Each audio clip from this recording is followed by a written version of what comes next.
Nishad party के युवाओं के आन बान शान आदरणीय बड़े भैया माननीय वीरेंद्र कुमार निषाद जी, जो पूरे प्रदेश में चलकर समाज को जगाने का काम करते हैं, इनके लिए एक बार जोरदार तालियों स्वागत होना चाहिए। जोरदार तालियों स्वागत।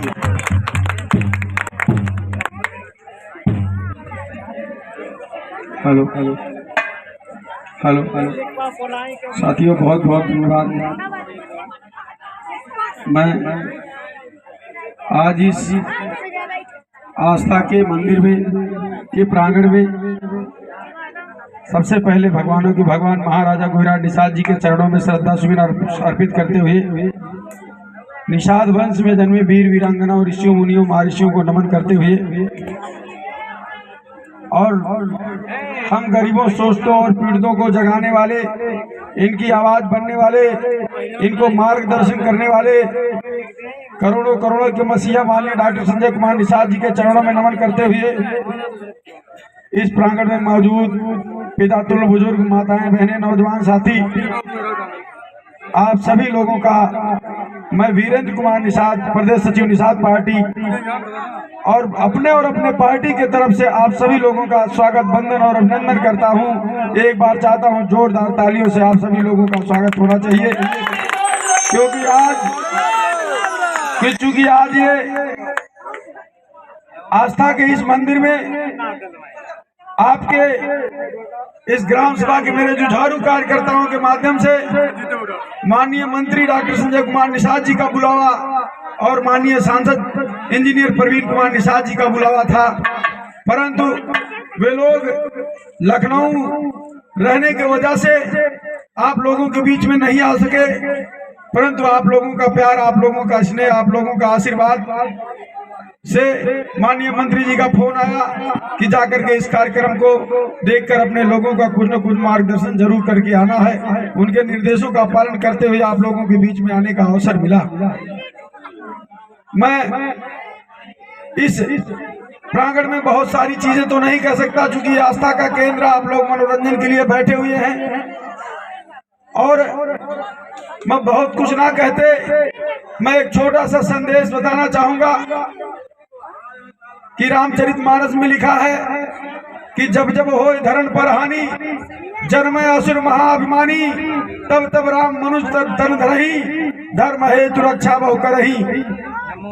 सम्मानित साथियों, माताओं, बहनों, इस युग में कलयुग का है नाम है अधारा, सुमिर सुमिर नर उतर ही पारा। इस युग में जिस समाज के लोगों ने अपने इष्ट, अपने देवताओं की, अपने पूर्वजों की पूजा किया, वह समाज आगे चला गया, और जिस समाज ने दूसरे लोगों की पूजा किया वह समाज हमेशा पीछे ही रहा। हम लोग एक छोटे से संदेश के माध्यम से बताना चाहते हैं कि हमारे पूर्वज आज से 2500 वर्ष पहले राजा और महाराजा हुआ करते थे, जिसमें संपूर्ण नाम भगवानों के भगवान महाराजा गुहिराज निषाद जी का आता है। आप लोगों ने रामचरितमानस के माध्यम से, आप लोगों ने रामायण के माध्यम से और रामायण के माध्यम से टीवी सीरियल में भी देखे होंगे, महाराजा गुहिराज निषाद जी का वर्णन रामचरितमानस में हुआ है कि नहीं हुआ है? बोलो भाई, है कि नहीं है? निषाद राज भगवान है कि नहीं है?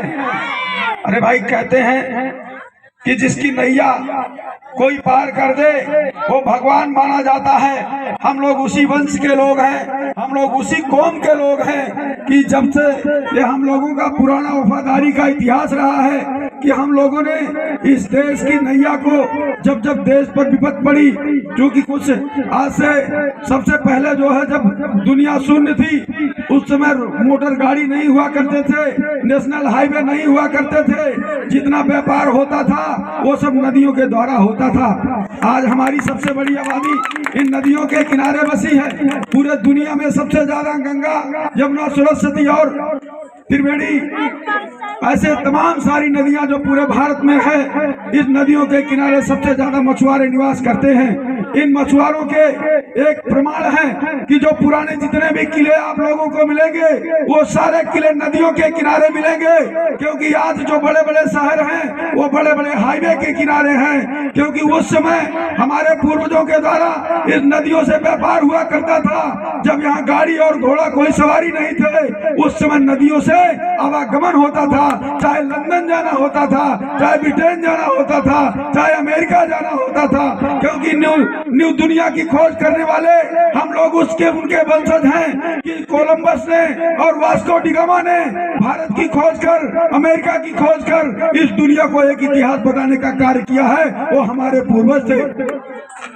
हम लोगों का स्वर्णिम इतिहास है, वह इतिहास हम लोगों का दबाया गया। इतिहास दबने के कारण हम लोगों को लोग छोटा और नीच कह के पुकारते हैं, या किसी कलंक से कम नहीं है। इस कलंक को खत्म करने के लिए अगर हमने दुनिया को पार किया ईमानदारी से, हमने कभी किसी की जात पात देख करके हमने किसी को नाव से वापस नहीं भेजा, चाहे वो किसी बिरादरी का रहा हो। हमने अपने जान को खेल करके लोगों को पार करने का काम किया है। बल्कि जब संकट आया है तो हमारे लोगों ने नदी में कूद कर दूसरे लोगों को जान को बचाने का काम किया। अपने जान को जोखिम में डाल करके, अपने प्राणों की परवाह ना करके वह दूसरों की रक्षा करने का काम करता है। ये हम लोगों का स्वर्णिम इतिहास है कि नहीं है? बोलो भाई, है कि नहीं है? अगर ये स्वर्णिम इतिहास है तो जिस तरह से आज देख लीजिए 1947 में यह देश आजाद हुआ, 1950 में देश में संविधान बना, सब माने बराबर, विधान माने कानून, सबके लिए बराबर का कानून बना 1950 में। 1950 में जब सबके लिए बराबर का कानून बना, उस कानून में हम लोगों की बराबर की हिस्सेदारी लिखी गई। सही है कि नहीं? सही है कि नहीं है? कानून में बराबर की हिस्सेदारी हुई लिखी गई, लेकिन 75 वर्ष में बीत गए, हम लोगों ने सबको पार कर दिया, लेकिन हमारी नैया आज भी मझधार में है। सही है कि नहीं है जी? हमारी नैया आज भी मझधार में है, और वो मझधार में है और हमारी रोजी रोटी भी छीनी गई। कानूनन ताल, बालू घाट, मछली पालन, ये सारा हम लोगों का आरक्षण है, आरक्षित हम लोग हैं। लेकिन इस पे क्या हमारा कब्जा है कि दूसरों का? बोलो भाई, हमारा कब्जा है कि दूसरों का? ईमानदारी से बताओ, क्या एससी आरक्षण है, अनुसूचित का आरक्षण है, उनके कुर्सी पे कोई दूसरा बैठ सकता है? नहीं बैठ सकता। लेकिन हमारी नदियों पर, हमारे घाट पर, हमारे बालू पर, हमारे खनन पर दूसरों का कब्जा है कि नहीं है? मैं सीधी सीधी बात करना चाहता हूँ कि अगर दूसरे के कुर्सी पर निषाद का बेटा, माझी का बेटा, मल्लाह का बेटा, रखवार का बेटा, बाथम का बेटा, तुरैया का बेटा, खरवार का बेटा, बिंद का बेटा और कश्यप का बेटा नहीं बैठ सकता, तो निषाद की कुर्सी पर भी आज के बाद कोई दूसरा बैठना नहीं चाहिए। बोलो सही है कि नहीं है? कितने लोग संकल्पित होने के लिए तैयार हो? हाथ उठा के बोलो जय निषाद राज। भाई, जिनका हाथ ना उठा उन्हें क्या माना जाए? ईमानदारी बताओ, क्या हम दूसरे के कुर्सी पर बैठने के अधिकारी थे? क्या हम एससी सीट पर बैठने के अधिकारी थे? नहीं है। तो हमारी कुर्सी पर दूसरा बैठ रहा है, तो ये अन्याय हमारे साथ हो रहा है कि नहीं हो रहा? बोलो भाई, लड़ना पड़ेगा कि नहीं लड़ना पड़ेगा? अन्याय से लड़ना है कि नहीं लड़ना है? अरे साथियों, ये माताएं बहनें जान लो कि हम लोगों की वीरांगना फूलन देवी सही है कि नहीं है कि नहीं है? माताएं बोलो, है कि नहीं है? उनके साथ जब तक अन्याय होता रहा, किसी में दम नहीं थी कि उस अन्याय को रोक सके। लेकिन जब इस निषाद की बेटी ने अपने उस अत्याचार का बदला लेने के लिए बंदूकें उठाई, तो इतिहास बदल गया कि नहीं बदल गया? बोलो, बदला कि नहीं बदला? तो अगर फूलन देवी अपने अपमान का बदला ले सकती हैं, तो हम लोगों की वंशज है कि नहीं है? थी कि नहीं थी? तो अगर हम लोगों के साथ अन्याय आज 70 वर्षों से हो रहा है, 75 वर्ष हो गया देश के आजाद हुए, हम लोगों को हिस्सेदारी मिलनी चाहिए कि नहीं मिलनी चाहिए? बोलो, मिलनी चाहिए कि नहीं मिलनी चाहिए? वह हिस्सेदारी लेने वाला हथियार माननीय डॉक्टर संजय कुमार निषाद जी ने हम लोगों को दिया, जो हथियार आज से 30 साल पहले हमारे दलित भाइयों की स्थिति दलदल में थी। क्यों दलदल में थी। आज भी वही मानव है, वही शरीर है, वही रंग रूप है, लेकिन आज से 70 से 30 साल पहले उनकी व्यवस्था इतनी खराब थी कि अगर उनका कोई पानी छूता था तो वो फेंक दिया जाता था। सही है कि नहीं है? तब तक उनके साथ अन्याय होता था जब तक उनके पास ज्ञान नहीं था। सही है कि नहीं है? सबसे बड़ा चीज ज्ञान होता है कि नहीं होता है? ज्ञान से बड़ा दुनिया में कोई अस्त्र नहीं होता साथियों। लेकिन जब धन्य हो उस समाज में आए मान्यवर कांसीराम साहब, तो उन्होंने अपने समाज को खाना दिया कि ज्ञान दिया? बोलो भाई, ज्ञान दिया। खाना तो पेट तो भरता था लेकिन दिमाग नहीं था। लेकिन धन्य हो मान्यवर कांसीराम साहब आए और अपने उस सोती हुई कौम को जगाया, उन्हें ज्ञान दिया और कहा रानी के पेट से राजा नहीं, ओट की पेटी से राजा पैदा होता है। सब लोग एक हो जाओ, तुम्हारा राज आ जाएगा। तो लोगों ने राज लाया कि नहीं लाया भाई? लाया कि नहीं लाया? एक हो गए तो राज मिला कि नहीं मिला? उसी तरह से आप जान लीजिए, हमारे यादव भाई भी इसी गांव में होते होंगे, इसी गांव में होंगे। उन लोगों की भी स्थिति बदसे बदतर थी। जब हो साठा तो हो पाठा, लाठी लेके भाई चलाने का काम करते थे। लेकिन धन्य हो मानवर मुलायम सिंह यादव जी, आप आए और अपने लोगों को ज्ञान की बात पढ़ाई। कौन सा ज्ञान पढ़ाया? कि सत्ता कैसे मिलेगी, हिस्सा कैसे मिलेगा, रोजगार कैसे मिलेगा, तुम्हारा बेटा एसपी कैसे बनेगा, डीएम कैसे बनेगा, मास्टर कैसे बनेगा, टीचर कैसे बनेगा, डॉक्टर कैसे बनेगा। मैं वो बात बताने आया हूँ। यही कर डालो तो तुम लोगों को भी हिस्सेदारी मिल जाएगी। तो उनको भी हिस्सेदारी मिल गई कि नहीं मिल गई? क्या मुलायम सिंह यादव ना आते तो क्या यादव जी की गरीबी दूर होती? नहीं होती। उसी तरह से अगर दलित भाई के बीच में मान्यवर कांसीराम साहब नहीं आते तो क्या उनकी गरीबी दूर होती? उसी तरह से पंडित जी में पंडित जवाहरलाल नेहरू जी नहीं आते तो क्या उनकी गरीबी दूर होती? नहीं होती। तो अकल नहीं है तो हमको नकल करना चाहिए। जिस तरह से पिछले लोग गरीब थे और व्यवस्था में आ गए, अपने हथियार को ले लिया, अपने नेता की बात को मान लिया, आज वो समाज दलदल से उठ करके महल में चला गया।